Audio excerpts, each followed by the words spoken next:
Fala pessoal do canal Educação Física Útil, sejam todos bem-vindos ao canal. Já aproveita, deixa seu like, curte, não esquece de deixar seu comentário. Hoje estaremos estudando a abordagem crítico-emancipatória. Eu me chamo Érica Herculino e vem comigo para mais um conteúdo da Educação Física Escolar. Então vamos lá. A concepção crítico-emancipatória, juntamente com a crítico-superadora, estas duas, elas são as principais referenciais das denominadas pedagogias críticas da educação física no Brasil, certo?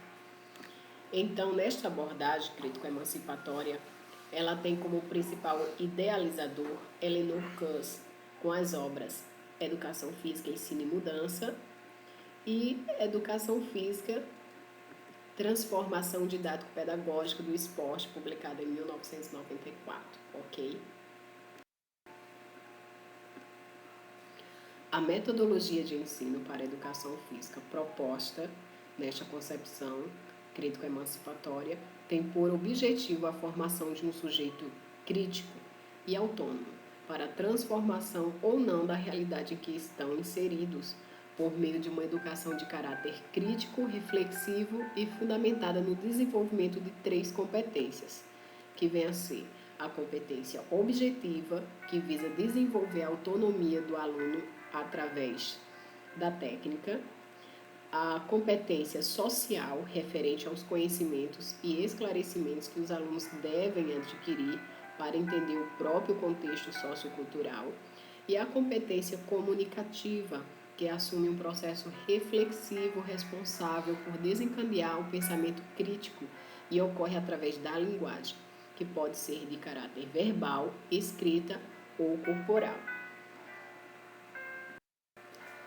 Kuss também acredita que as proposições metodológicas presentes neste processo de ensino possibilitam aos alunos uma permanente busca por soluções individuais ou coletivas, permitindo ao mesmo um agir independente, uma cooperação e uma comunicação com o grupo e com o professor, adquirindo assim um saber de maior relevância para a sua emancipação. Deste modo, a abordagem em questão visa a formação de um sujeito crítico e emancipado, que deve ser instrumentalizado para além da capacidade técnica. Veja bem, emancipar, segundo o dicionário, ele diz que é tornar-se independente, é libertar-se. Então, um sujeito emancipado vem ser um sujeito autônomo, determinado. É o que objetiva essa concepção, tá certo?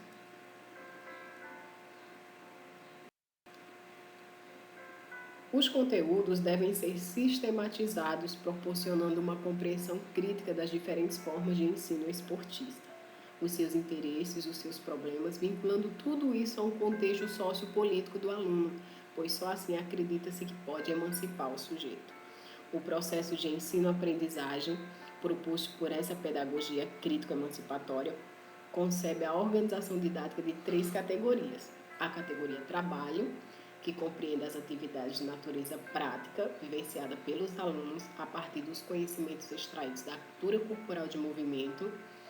A categoria interação observa a necessidade de práticas que atendam às características de uma ação cooperativa, participativa e solidária, de forma que as contradições e os conflitos possam ser resolvidos por meio de uma relação dialógica entre alunos e professores.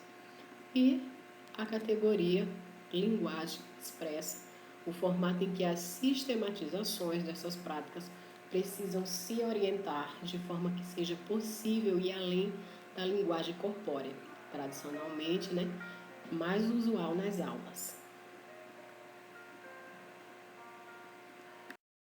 Para Kuss, o movimento deve ser interpretado como um diálogo entre o ser humano e o mundo, uma vez que é pelo seu se movimentar que ele percebe e interage com os outros e atua na sociedade.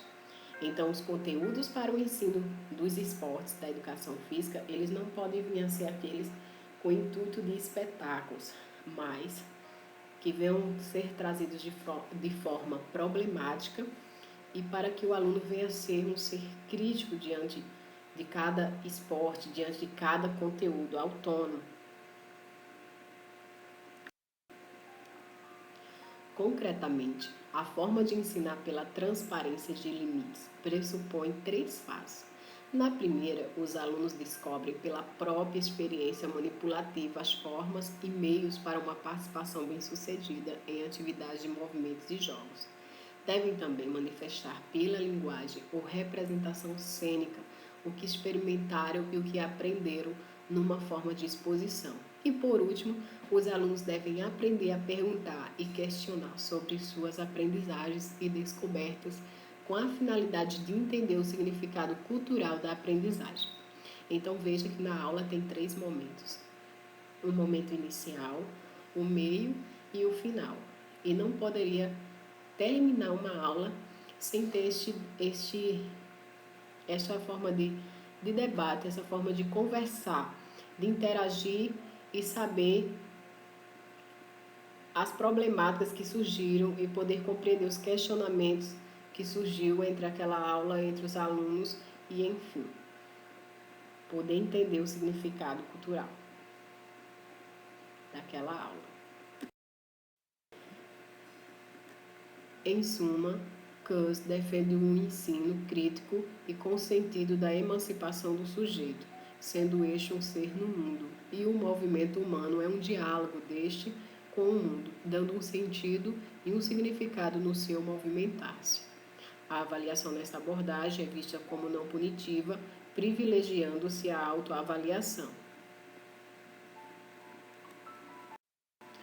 Ok, finalizamos aqui. Até breve. Inscreva-se no canal e muito obrigada por assistir.